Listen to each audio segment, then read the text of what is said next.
உங்கள் little miss ரித்தன்யாவோட பர்த்டேக்காக போன வீடியோவில் அமேசானில் ஒரு பெரிய பார்சல் வந்திருந்தால் பார்த்துருப்போம்.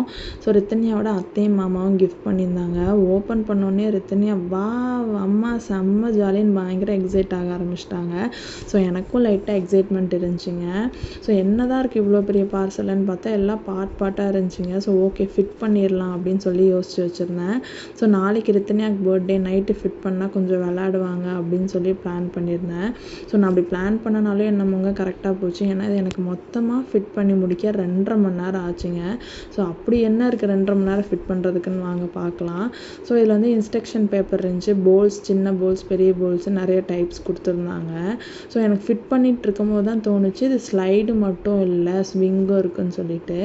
ஸோ ஸ்விங்கு ஃபிட் பண்ணும்போது தான் எனக்கு தெரிஞ்சு பேஸ்கெட் பாலோட ஒரு ரிங்கு ப்ளஸ் ஒரு பால் கொடுத்துருந்தாங்க. So 3-in-1 combo. So product பார்த்திங்கன்னா ரொம்பவே ஒர்த்து, ரொம்ப ஸ்ட்ராங்காக இருக்குது. ஹாப்பி ஸ்டெப்ஸ்ன்னு சொல்லி அந்த ஸ்டெப்ஸ்லலாம் க்யூட்டாக எழுதியிருந்தாங்க. ஸோ குழந்தைங்களுக்குன்னு டிசைனை பார்த்து பண்ணியிருக்காங்க டீட்டெயிலிங்கான்றது எனக்கு நல்லாவே ஃபீல் ஆச்சு.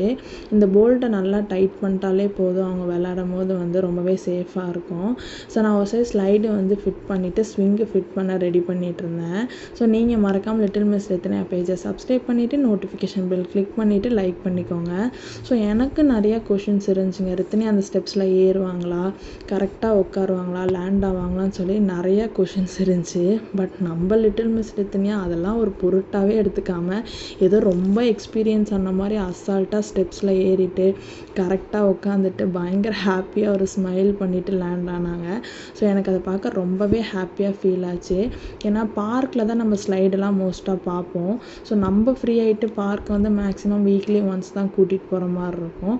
ஸோ நம்ம வீட்டுக்குள்ளே இதை வச்சு விளையாட வைக்கும் போது வந்து நம்ம கண்ணு முன்னாடியே சேஃபாக விளையாடுறது எனக்கு ரொம்பவே ஹாப்பியாக இருந்துச்சு. ஸோ அவங்க பொம்மையெல்லாம் வச்சு தள்ளி விட்டு பயங்கர குஷியாகிட்டு இருந்தாங்க. ஸோ உங்கள் வீட்டு குட்டீஸ்க்கு ஸ்லைடெல்லாம் எவ்வளோ பிடிக்கும்னு சொல்லி கமெண்ட் பாக்ஸில் கமெண்ட் பண்ணுங்கள். ஸோ ஸ்விங்கில் வந்து அந்த ஆர்ச்சு சொல்லவே வேணாங்க, அவ்வளோ அழகாக அவ்வளோ க்யூட்டாக இருந்துச்சு. எனக்கு ரொம்ப பிடிச்சிருந்துச்சு அந்த ஸ்விங்கோட ஆர்ச்சு. நீங்களே பார்க்குவீங்களா, இதுதான். ஸோ வந்து நீங்கள் மறக்காமல் லிட்டில் மிஸ் ரித்தன்யா பேஜை சப்ஸ்கிரைப் பண்ணிக்கோங்க. இது வந்து ரித்தன்யாவோட அத்தையும் மாமாவும் அமேசான் பிராண்டு தான் சொல்லிமோன்னு சொல்லிட்டு 3,999க்கு வாங்கி அனுப்பியிருந்தாங்க. ஸோ இந்த பார்சலில் தாங்க அது இருந்துச்சு. ஸோ இதுதாங்க அவுட்புட் எவ்வளோ சூப்பராக இருக்குன்னு பாருங்கள். ஸோ ரித்தன்யா அவங்க அத்தைக்கும் மாமாவுக்கும் ஃபோன் பண்ணி பயங்கர குஷியாக பேசிகிட்டு இருந்தாங்க. நீங்கள் மறக்காமல் லிட்டில் மிஸ் ரித்தன்யா பேஜை சப்ஸ்கிரைப் பண்ணிவிட்டு நோட்டிஃபிகேஷன் பெல்லை கிளிக் பண்ணிவிட்டு பக்கத்தில் இருக்க லைக் பட்டனை கிளிக் பண்ணி